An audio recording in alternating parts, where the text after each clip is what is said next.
धर्म, संस्कृती आणि रूढी परंपरा जपण्यात श्री वटवृक्ष स्वामी महाराज देवस्थानचे योगदान राज्यात अग्रेसर असल्याचे मत राज्याचे ग्रामविकास मंत्री तथा सोलापूर जिल्ह्याचे पालकमंत्री जयकुमार गोरे यांनी व्यक्त केले। श्री वटवृक्ष स्वामी समर्थांच्या दर्शनाकरिता सपत्नीक उपस्थित असता त्यांनी उपरोक्त प्रतिक्रिया व्यक्त केली। यावेळी आमदार सचिन कल्याण शेट्टी यांच्या प्रमुख उपस्थितीत वटवृक्ष मंदिर समितीच्या वतीने समितीचे चेअरमन आणि नगरसेवक महेश इंगळे यांनी पालकमंत्री जयकुमार गोरे आणि त्यांच्या पत्नी सोनिया गोरे यांचा सत्कार केला। यावेळी महेश इंगळे यांनी पालकमंत्री जयकुमार गोरे आणि सोनिया गोरे यांना श्री स्वामी समर्थांच्या 147व्या पुण्यतिथी महोत्सवाची निमंत्रण पत्रिका दिली। यावेळी बोलताना पालकमंत्री जयकुमार गोरे यांनी सर्वांचे आभार मानले। स्वामींच्या दर्शनाकरिता अक्कलकोटला येण्याचे भाग लाभल्याने आपल्याला आनंद झाला। प्रसन्न स्वामीमय वातावरण, स्वच्छ आणि सुंदर मंदिर परिसर यामुळे मन प्रसन्न झाले।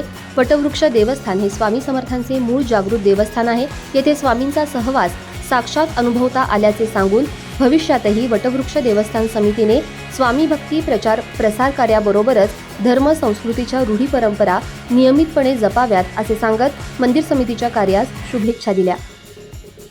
यावेळी प्रथमेश इंगळे, शिवसेना शिंदे गटाचे जिल्हाध्यक्ष अमोल बापू शिंदे, भाजपा प्रदेश कार्यकारिणी सदस्य शहाजी पवार, आनंदराव तानवडे, शिवशरण योजन, वहीद पाशा शेख, महेश हिंडोळे, मल्लीनाथ स्वामी, शिवराज स्वामी, ननू कोरबू, बसवंतराव कलशेट्टी, लखन जंपले, सतोष पाटील, राहुल शिंदे, हाजप्पा जंपले, श्रीकांत मलवे, विपुल जाधव, सचिन कल्याण शेट्टी यांचे स्वीय सहाय्यक धनंजय गाडवे, प्राध्यापक शिवशरण असलेर, दीपक जरीपटके, प्रसाद सोनार, अविनाश क्षीरसागर, सागर गोंडाळ, श्रीशैल गवंडी, स्वामीनाथ लोणारी, गिरीश पवार, महादेव तेली आदी उपस्थित होते।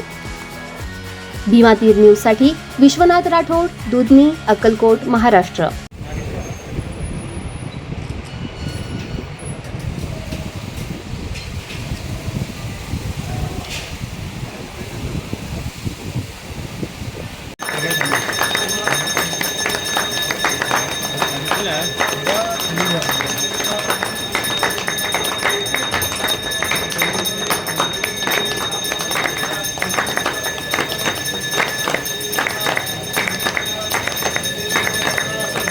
स्वामी समर्थ